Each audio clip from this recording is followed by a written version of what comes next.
Hi, I'm your Screen Queen Poppy and welcome back to my channel. Today we're talking about a film called The Platform 2, also known as El Hoyo 2, which is a sequel to The Platform or El Hoyo number 1, and it's a Spanish film.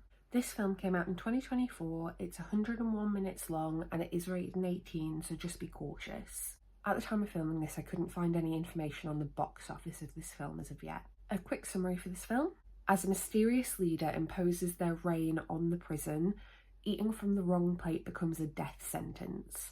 How far would you be willing to go to save your own life? This film was written by David De Sola, Pedro Rivero, Igor Moreno, and Golda Geztulu-Urrutia, and it was also directed by Golda Geztulu-Urrutia. I'm really sorry if I mispronounced any of those names. This film stars Milena Smith, Hovik Kuchkian, Natalia Tena, and Oscar Janada. The themes for this film, it's a thriller, horror, sci-fi with elements of body horror via torture, as well as classism. And I have seen online some people compare this to the pandemic, but I'll let you make your own mind upon that. Some bits I really like about this film. It has really good gore and uncomfortable horror. It's really rare that I'm actually made to feel uncomfortable watching a film, and there were some parts of this film that were actually too much for even me, and I love gore and violence and horror, but some bits of this film were just really hard to watch. In a good way, I suppose. The characterisation in this film, just like the first film, is fantastic. Each character has their own personality and detailed backstory that you learn, which helps you to empathise with the characters and makes it a more enjoyable watch because you're forming attachments to what's going on and the people involved. I also really love the little character cameos we got from the first film, which I won't talk about in too much detail because I don't want to spoil it, but I thought that was a really nice little touch. Moving on to what I don't like about this film raised even more questions than the first one did. The first film, you're left with questions that you hope are going to be answered in the sequel. No, this film answers almost none of those questions and raises a dozen more. I actually learned more about this film when I was looking stuff up online to make this video than I learned from watching the film, which is a really bad sign if a story can't accurately convey its message or the plot. Some of the violence and gore almost went too far even for me, like I've mentioned, and while some of that makes for good horror, you don't want to watch it feeling like you shouldn't be watching it. And I think some of the violence didn't necessarily add to the plot at all, because I'm a big believer in, I think violence should be poignant to what's happening in the film, and a lot of it was, but it didn't know when to stop.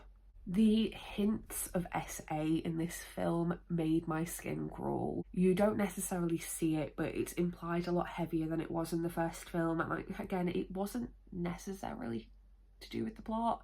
It didn't add to anything. I think it just added to the absolute depravity, which I think is kind of part of the point, but it didn't feel necessary. This film was so massively different than its predecessor, and while that could be seen as a good thing, I enjoyed the first film so much that I felt like this took away a lot from the first film. Talking about some similar films, the idea of revolution really reminded me of Civil War from 2024. The sheer amount of violence and gore, as well as what was involved in those scenes, really reminded me of American Horror Story, but most specifically Roanoke, and if you've seen Roanoke, you'll know what I'm talking about.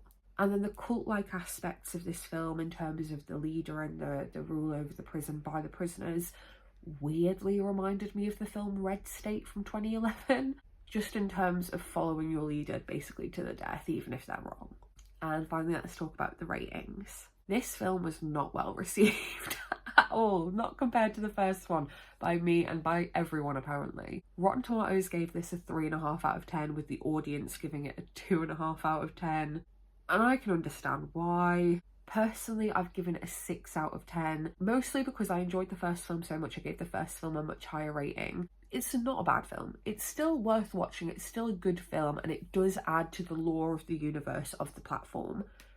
But it was not done to the quality of the first film, in my opinion. By all means, I really recommend going and giving it a watch for yourself, form your own thoughts and opinions on this film.